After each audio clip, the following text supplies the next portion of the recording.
শ্ৰীমন্ত শংকৰ হৰিভকতৰ জানা যে নকল্পতৰু তাহান্ত বিনাই নাই নাই নাই আমাৰ পৰম গুৰু কৃষ্ণ এক ভক্তিভৰা দৃশ্যাংশৰ পান কৰাৰ বাবে নিউজ 24 অসমৰ প্ৰতিগৰাকী দৰ্শকক আমি লৈ আহিছোঁ পশ্চিম যোৰহাটৰ কুমাৰগাঁৱৰ টিঙিৰিমৰা অঞ্চললৈ।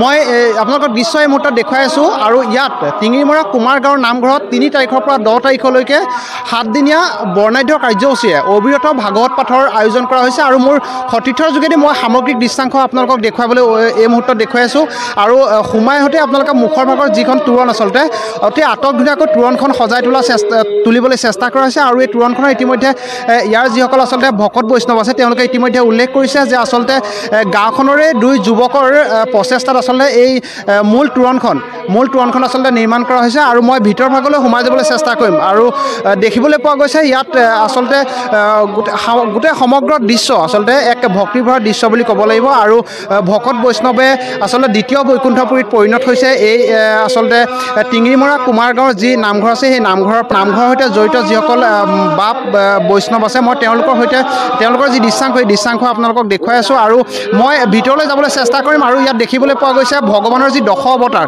সেই 10 অৱতাৰৰ ইয়াৰ সুন্দৰ ৰূপত আচলতে ফুটাই তুলিবলৈ চেষ্টা কৰা হৈছে। এয়া হৈছে ভগৱান শ্ৰীকৃষ্ণৰ যি আচলতে 10 অৱতাৰ সেই 10 অৱতাৰ ইয়াত সুন্দৰ ৰূপত ফুটাই তুলিবলৈ আচলতে সেই দৃশ্যাংশ নৱপ্ৰজন্মৰ মাজত দেখুৱাবৰ বাবে এক সুন্দৰ ব্যৱস্থা কৰিছে। এয়া হৈছে যি মৎস্য কুৰ্ম নৰসিংহ বামন পৰশুৰাম হলিৰাম বৰা শ্ৰীৰাম আচলতে যি ভগৱান শ্ৰীকৃষ্ণৰ 10 অৱতাৰ সেই 10 অৱতাৰ আচলতে সুন্দৰ ৰূপত ইয়াত উপস্থাপন কৰিবলৈ চেষ্টা কৰা হৈছে।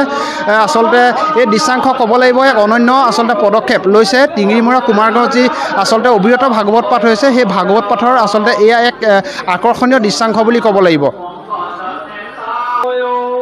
এই সামগ্ৰিক দৃশ্যাংশ ইতিমধ্যে নিউজ 24 অসমৰ প্ৰতিগৰাকী দৰ্শকক আমি পান কৰোৱালোঁ আৰু যিসকল আচলতে এই নামঘৰৰ যিসকল বিষয়ববীয়া আছে যিসকলৰ আচলতে নেতৃত্বত এই 7 দিনীয়া অবিৰত ভাগৱত পাঠ আচলতে অনুষ্ঠিত কৰা হৈছে মই তেওঁলোকৰ পৰা কিছু মন্তব্য তেওঁলোকৰ পৰা ল'বলৈ চেষ্টা কৰিম। আচলতে এইসকলে হৈছে আচলতে এই টিঙিৰিমৰা কুমাৰগাঁৱৰ নামঘৰৰ যিসকল আচলতে ভকত বৈষ্ণৱ আৰু তেওঁলোকৰ তত্ত্বাৱধানতে 3 তাৰিখৰ পৰা অনুষ্ঠিত হৈ আছে অবিৰত ভাগৱত পাঠ। মই তেওঁলোকৰ ওচৰলৈ যাব বিচাৰিছোঁ পোনে মই তেওঁলোকৰ পৰা কিছু মন্তব্য ল'বলৈ চেষ্টা কৰিম। টিঙিৰিমৰা কুমাৰগাঁও নামঘৰত 3 তাৰিখৰ পৰা অনুষ্ঠিত হৈছে অবিৰত ভাগৱত পাঠ কি কাৰ্যসূচী লোৱা হৈছে আৰু কি ক'ব? ধন্যবাদ। আমাৰ যোৰহাট জিলাৰ ভিতৰত পশ্চিম যোৰহাটৰ অন্যতম এখন গাঁও টিঙিৰিমৰা কুমাৰগাঁও।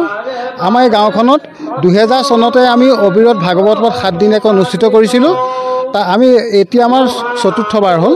2012 চনত কৰিছিলোঁ 2019 চনত কৰিলোঁ আৰু এইবাৰ 25 চনত কৰিলোঁ। এইবাৰ আমাৰ ৰূপালী জয়ন্তী বৰ্ষ পৰিছে তাৰ কাৰণে আমি যিখন আমাৰ ধৰ্মধ্বজা উত্তোলন কৰা হৈছে আমি 25খন ধৰ্মধ্বজাৰে এইবাৰ আমি উত্তোলন কৰিছোঁ 25টা বছৰৰ।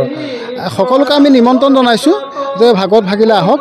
আমাৰ এই ভাগৱত ভাগি ঐক্য শান্তি আৰু প্ৰগতি বিশ্ব শান্তিৰ বাবে আমি ভাগৱত ভাগি পতা হৈছে। এই ভাগৱত ভাগিৰ জৰিয়তে দূৰ দূৰণি ভকত বৈষ্ণৱ আহিছে সেৱা ল'বলৈ, তেখেতসকলৰ চিনাকি হৈছে, তেখেতসকলৰ লগত আমাৰ আদান প্ৰদান মৰম চেনেহ হৈছে আৰু জাতীয় সাজ পোছাক পৰিধান কৰি আমি সকলো ইয়াত আছোঁ সেইটো এটা পৰম্পৰা ৰক্ষা কৰা হৈছে। আৰু এটা বিশেষ কথা যে ডেকা যুৱক যুৱতীসকলৰ যিটো আধ্যাত্মিকতা সেই আধ্যাত্মিকতাটো কেনেদৰে আমি ৰাইজৰ মাজলৈ লৈ যাব পাৰোঁ সেই ব্যৱস্থা অনুসৰণ কৰি আমি সদৌ ৰাজ আমাৰ অঞ্চলৱতী ৰাইজৰ সহযোগত টিঙিৰিমৰা কুমাৰগাঁও উদ্যোগত আমি অবিৰত ভাগৱত পাঠৰ আয়োজন কৰিছোঁ আৰু অহা শনিবাৰলৈ কণ শিশুসকলৰ দ্বাৰা যযাতিৰ মুক্তি লাভ এখনি ভাওনা প্ৰদৰ্শন কৰা হ'ব। গতিকে সকলো ৰাইজকে আমি সকলো অনুষ্ঠানলৈকে সাদৰেৰে আমি নিমন্ত্ৰণ জনাইছোঁ। আমি ইতিমধ্যে ক'ব লাগিব আচলতে 25তম আচলতে ইতিমধ্যে তেওঁলোকে উল্লেখ কৰিছে এই বৰ্ষত 25তম বৰ্ষত ভৰি দিলে আৰু এইবাৰ 25খন আচলতে ধৰ্মধ্বজা তেওঁলোকে উত্তোলন কৰিছে। মই আৰু এগৰাকী আছে মই তেওঁৰ পৰা কিছু মন্তব্য ল'বলৈ চেষ্টা কৰিম। আচলতে এক অনন্য নিদৰ্শন দাঙি ধৰিছে টিঙিৰিমৰা কুমাৰগাঁৱৰ আচলতে যি অবিৰত ভাগৱত আছে ভগৱান শ্ৰীকৃষ্ণৰ 10 অৱতাৰ আচলতে ইয়াত উপস্থাপন কৰিছে কি ক'ব? কৃষ্ণ জয় গুৰু শংকৰ জয় জয়তে অসমবাসী ৰাইজলৈ সেৱা নিবেদন কৰিছোঁ।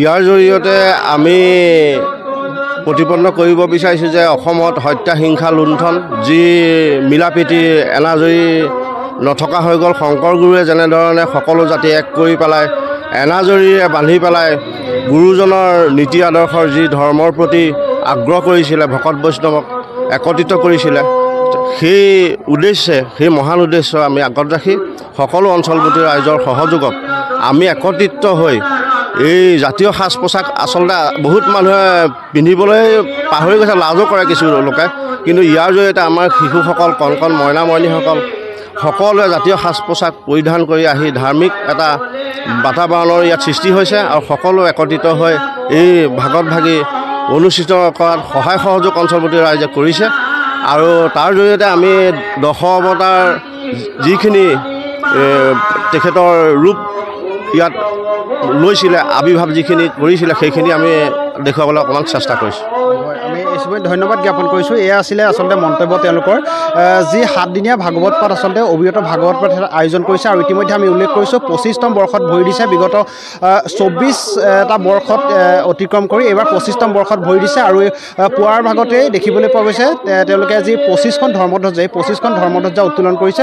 ইয়াৰ যি সামগ্ৰিক দৃশ্যাংশ আছে সামগ্ৰিক দৃশ্যাংশ মই মোৰ সতীৰ্থৰ যোগেদি দেখুৱাই যাবলৈ অনুৰোধ জনাইছোঁ আৰু এইসকলে হৈছে আচলতে এইসকলৰ নেতৃত্বতেই টিঙিমৰা কুমাৰ গাঁৱত আজিৰে পৰা 25টা বৰ্ষৰ আগৰে পৰা আচলতে এনেদৰে অবিৰত ভাগৱত পাঠ আয়োজন হৈছে আৰু ইয়াৰ যি সামগ্ৰিক দৃশ্যাংশ আছে সামগ্ৰিক দৃশ্যাংশ মই মোৰ সতীৰ্থৰ যোগেদি দেখুৱাই যাবলৈ অনুৰোধ জনাইছোঁ।